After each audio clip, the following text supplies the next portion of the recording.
పంచాయతీ వారు చెత్త కుండీలు ఏర్పాటు చేయకపోవడంతో స్థానిక వీధి ప్రజలే వీధులను చెత్తగా మారుస్తున్న సన్నివేశం ప్రకాశం జిల్లాలోని కోమరోలులో చోటు చేసుకుంది. ఇది పంచాయతీ వారు చెత్తను సేకరించి చెత్త నుండి సంపద సృష్టిస్తున్నారని అనుకుంటే పప్పులో కాలేసినట్లే. ఇది కోమరోలులోని పాత చర్చ్ స్కూల్ వెనక వీధిలోని భాగం.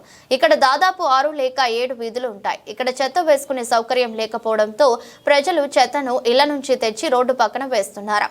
ఇది చాలా కాలం నుంచి జరుగుతున్న ఆ చెత్తను తొలగించేవారు లేరు. చెత్తగా అక్కడే వేయడంతో దుర్వాసన వస్తూ ప్రజలు రోడ్డు వెంట వెళ్లలేకపోతున్నారు. ఇళ్లలో చెత్త చెదారంతో పాటు అత్యధికంగా మందు బాటిళ్లు దర్శనమిస్తుంటాయి. ఈ వీధిలో పాఠశాలలకు వెళ్లే పిల్లలు, ఉద్యోగస్తులు, గృహిణీలు తిరుగుతూ ఉంటారు. వర్షాలు పడినప్పుడు మరింత దుర్వాసన వెదజల్లుతుంది. వీధి ప్రజలు గాలి వచ్చిన సమయంలో దుర్వాసనను పీల్చుకోవాల్సిన పరిస్థితి. ఇప్పటికైనా సంబంధిత అధికారులు స్పందించి చెత్తను, మద్యం సీసాలను తొలగించి అక్కడ చెత్త కుండీలను ఏర్పాటు చేయాలని స్థానిక ప్రజలు కోరుతున్నారు.